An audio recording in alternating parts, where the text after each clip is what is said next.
El tercer dilema dialéctico de la paciente borderline es el de crisis implacables frente al duelo inhibido. Mi nombre es Jaime Morgan, psicólogo de CBA Lima, y en este video hablaremos sobre este patrón de conducta borderline. Bien, por lo general una paciente borderline experimenta muchas crisis emocionales y como consecuencia de estas crisis aparecen conductas de autolesión o conductas suicidas. También es común que las pacientes se encuentren en un entorno invalidante donde experimentan mucho estrés.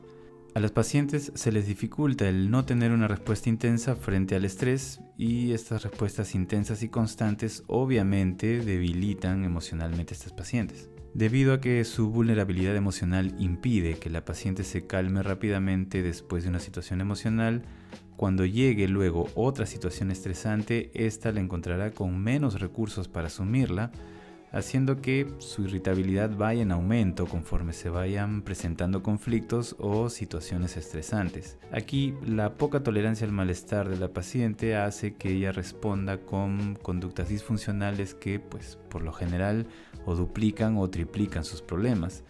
Y para terminar, su poca capacidad para el manejo de conflictos interpersonales va a hacer que su entorno también experimente agotamiento, además de irritabilidad, y por ello responda erráticamente a las crisis de la paciente, cerrándose así el círculo vicioso. Esta situación de constantes crisis es muchas veces un gran desafío terapéutico al inicio del tratamiento, al momento de planificar lo que se va a trabajar. En las terapias conductuales se suele trabajar de manera muy planificada y con un enfoque claro que funciona muy bien con otras poblaciones.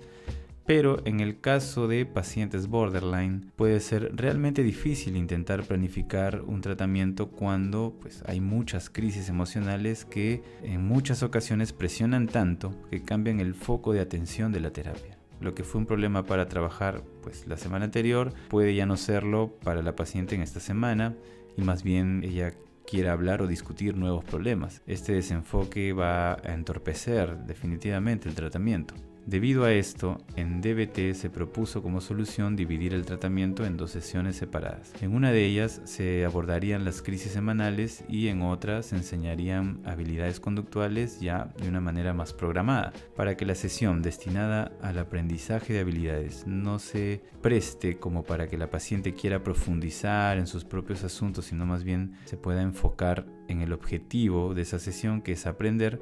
Se intentó cambiar el contexto de esa sesión. La sesión sería grupal, duraría más tiempo, es decir, 2 horas y media en promedio, y tendría todo el formato de un curso de academia, con manuales o fichas de práctica impresas, una mesa para apoyarse, escribir, tareas, exposición de temas, todo con un cronograma ya establecido.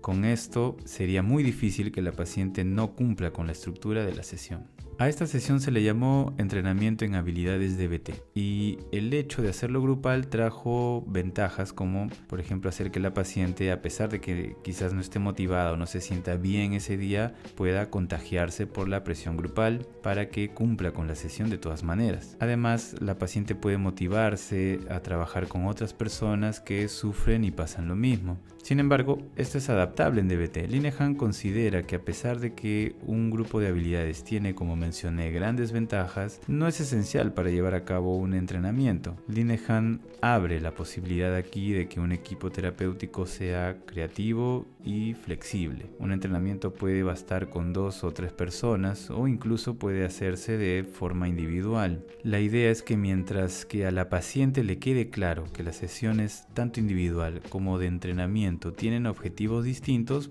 todo bien. Esto se puede lograr, por ejemplo, programando sesiones en espacios distintos, horarios distintos, o incluso puede ser llevado a cabo por otros terapeutas. Linehan aquí reconoce la diferencia logística que existe entre hospitales, clínicas, centros o grupos privados de terapeutas y que quizás sea necesario adaptarse a las condiciones posibles. Además, muchas veces puede ser muy difícil agrupar pacientes con un mismo diagnóstico o que encajen en un mismo horario o que tengan posibilidades económicas para participar. Lo importante es hacer llegar el tratamiento a quien lo necesita de la mejor manera posible y de la forma más fiel al modelo. Por otro lado, el duelo es un tipo de respuesta psicológica que presentamos ante una situación de pérdida, ya sea pérdida concreta o simbólica, que se caracteriza por un dolor emocional, una tristeza, una angustia. Linehan considera que en toda situación de crisis de una paciente borderline puede haber algún tipo de duelo, ya sea una relación amorosa, una decepción, un rechazo social, una crítica, etc. Además de resaltar que en muchos casos existe historial de traumas y de abuso sexual entre estas pacientes. El duelo suele presentar 3 fases, dice Linehan. La primera es el estado de shock, le sigue la crisis y finaliza con la aceptación. Las pacientes suelen quedarse en la etapa de crisis. Sabemos que para superar un duelo debemos afrontar el dolor con la esperanza de que ese dolor en algún momento se irá. Pero en el caso de las pacientes borderline, este no es una idea atractiva porque no confían en la idea de que el dolor realmente se va a ir en algún momento. El vivir el duelo significa pasar por una serie de emociones desagradables que se sienten de una manera muy intensa. Esto causa obviamente terror a la paciente y se convierte en una fobia. Ahora, como el hecho de evitar vivir el duelo puede ser imposible de hacer porque puedo encontrarme con señales que me recuerden la pérdida y de las que no tengo control. La exposición a señales que me recuerden esa pérdida va a ser inevitable. El trabajo de exposición al trauma o al duelo puede ser muy difícil en el tratamiento porque la paciente intentará escaparse de ese dolor con respuestas de retraimiento y desconexión, incluso a veces hostilidad hacia el terapeuta. Linehan dice que la clave está en trabajar de manera gradual con la paciente en algunas cosas pequeñas que pueda aceptar abordar para superar el duelo. El dilema de la paciente es, por un lado, vivir crisis incontrolables y, por el otro, reprimir totalmente una emoción. El desafío terapéutico es equilibrar el manejo de crisis apagando el fuego, por así decirlo, y encender una pequeña llama cuando es necesario trabajar la experiencia emocional. En DBT se trabaja para que la paciente tenga la capacidad de vivir adecuadamente un duelo, pero también para terminarlo cuando es necesario. El terapeuta necesita dar esperanzas realistas, dice Linehan a la paciente, de que podrá afrontar el duelo y debemos enseñarles habilidades de aceptación mientras valida lo difícil que es la tarea para la paciente. Yo soy Jaime Morgan, psicólogo de CBA Lima. Coméntame tus dudas. Chao.